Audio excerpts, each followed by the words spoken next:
Again from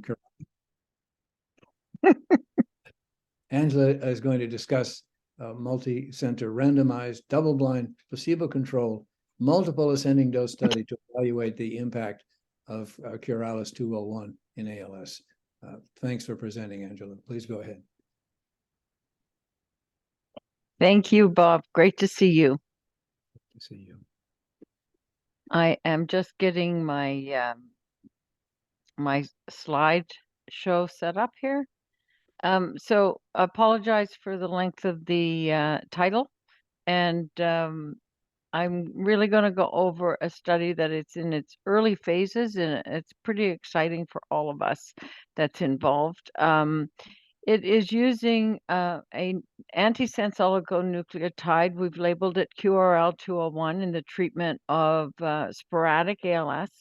And the majority of patients will be sporadic. We're also including patients with C9orf72 mutations. Let's see if I can. There we go. This is a disclaimer. So what are we trying to do? What we're really trying to do is to take a page from oncology, which I think many companies are. Prolinia certainly did the same, and use much more biomarker and target engagement techniques or assays to really identify success in the early phases of programs to know what to take into pivotal. So we currently have 2 programs in clinic. This is one of them, and we will be reading this program out in 2025. This, the biology behind our ASO is really based on information done by a large number of groups. And in fact, Dr. Brown was part of this entire story. And it really is the story of Stathman.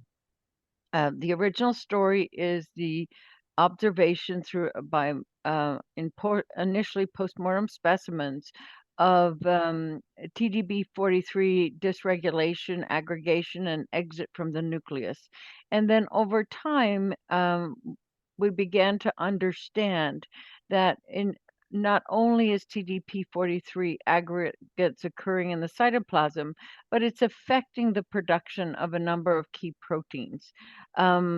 The most important discoveries, or the discoveries that really pushed this field forward, were published by 2 different groups, one on the East Coast, one on the West Coast. So Kevin Egan and Don Cleveland, both in the same journal, presented information on the role of Stathman and the potential role of Stathman in ALS. What they essentially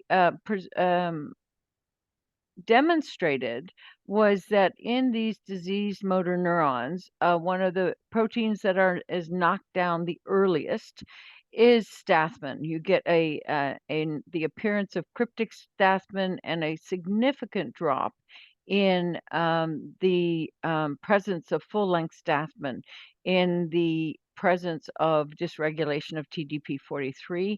And there were a number of studies. In fact, the earliest goes way before Kevin Egan and Don Cleveland's publication, but really we're moving forward as a result of their discoveries.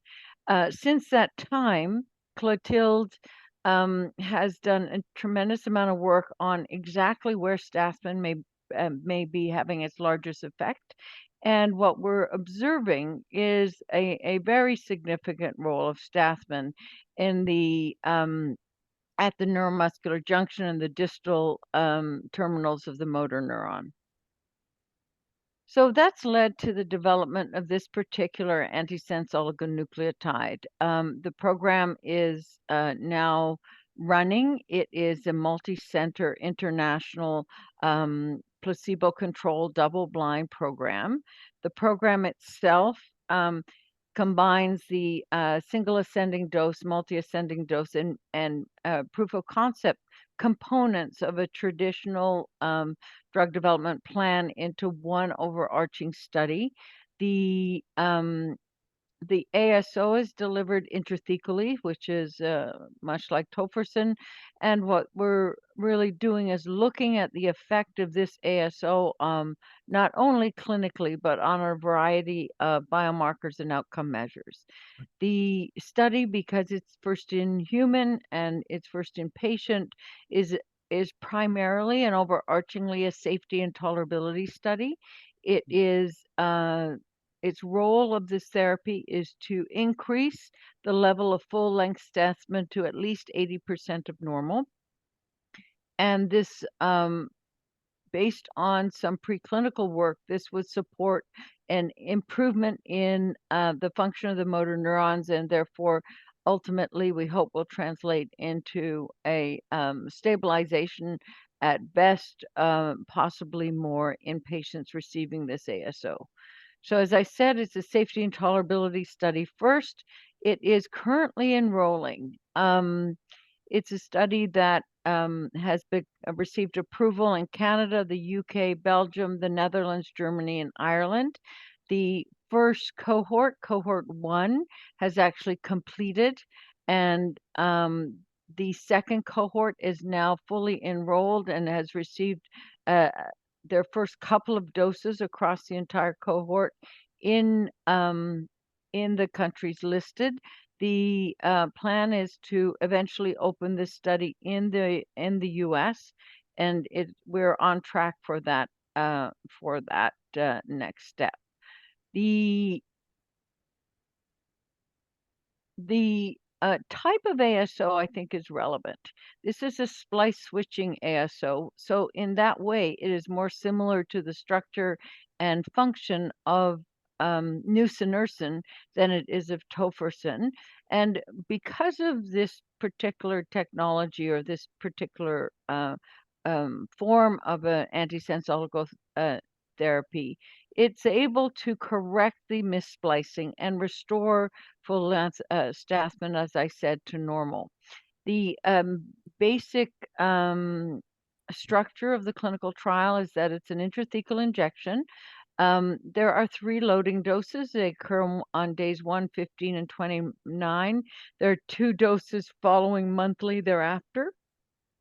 And the placebo is what you would expect. The diagram really shows you how we are running the program. Each cohort starts with 2 sentinel doses, 1 treated, 1 placebo, and then once they have cleared for safety, the rest of the cohort is randomized, which is 5 treated, 1 placebo. At the end of each cohort, we have a DSMB, and that escalates us to the next cohort. I think the most important component here is that we are not only doing safety and tolerability. As I mentioned, we see this as a MAD POC design, but we are also collecting a number of assays, biomarkers that will actually provide us with a very specific information on the target engagement and the effect on disease progression. Some of these biomarkers are those known to this group. In fact, we have also included various forms of neurofilament light in the serum and CSF, and phosphorylated neurofilament. And stathmin assays have been developed, and we will be also using the serum and CSF to determine the level of restoration of stathmin with treatment. We have included the most typical of the clinical outcome measures, and in the upper cohorts, we will be doing electrophysiology, in particular CMAP and repetitive nerve stimulation, along with a couple of other readouts to also demonstrate target engagement from electrophysiological manner. This slide really talks about inclusion exclusion. The most relevant inclusion criteria is the length from symptom onset. We have not tried to, at this stage of the development program, skew towards faster progressors. but obviously, once we hit the pivotal trial, we may have more specific inclusion criteria based on the outcome of this trial. The only really specific exclusion criteria of note is that because of the other opportunities for disease-modifying therapies in both FUS and SOD1, we would like to not have them in this program, as this is expected to be much less effective than the alternatives. And again, no other investigational product. We have plans for an open label extension in 2024, and this open label extension will again be robust in its in the techniques that will be included. So we're planning to continue to collect biomarker and ePhys data in the open label extension, and to continue the open label extension long enough to get information on long-term safety, tolerability, and potential signals in this. So this is a first in human, felt to be best in class, antisense oligonucleotide therapy directed at restoring full-length Stathmin as a disease-modifying approach in ALS. We believe this has potential as an effective therapy in sporadic and in C9 patients, and we'll continue to give you updates over the next couple of years. And with that, I'd like to say thank you and turn it back to Dr. Brown. Thank you so much. This is very, very, very interesting pilot work, and we appreciate this presentation. We have a couple of questions. One is, what are your thoughts on the role of Stathmin-2 dysregulation in SOD1 mutated patients, i.e. without the backdrop of TDP-43, which might lead to missplicing? So at this point in time, the evidence is really around TDP-43 pathology and the role of Stathmin.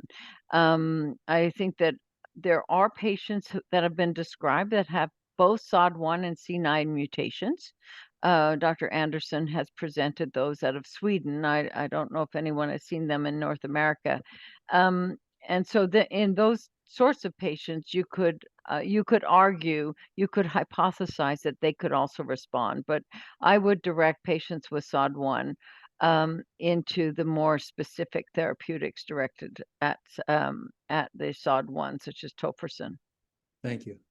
And I had a question I wanted to put forward to you. You mentioned, I think you used the terminology, we will be developing an assay for a Stathmin-2 full length. I think that's hugely important, whether it's CSF or bloodborne. And the question being, of course, and you touched on this, assuring target engagement.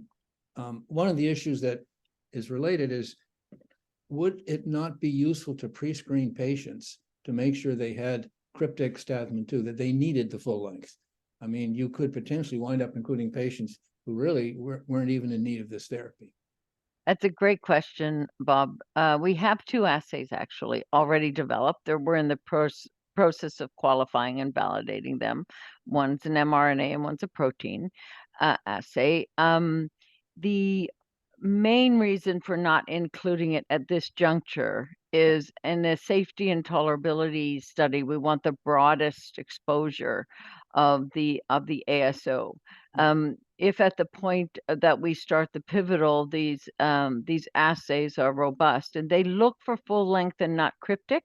Cryptic has been very hard to document across multiple labs and in multiple projects. Cryptic Stathmin is very hard to measure.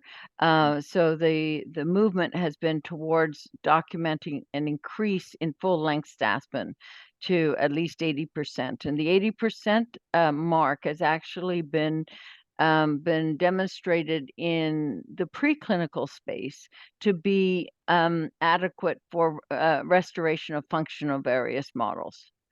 So you don't need to go all the way to 100%. Based on our information, we don't overshoot with our ASO, but that if you hit 80%, you reach the point where you're getting maximal evidence of benefit. Thank you. That's very helpful. Great. Well, thanks for that presentation. We turn next to a presentation from Sanofi.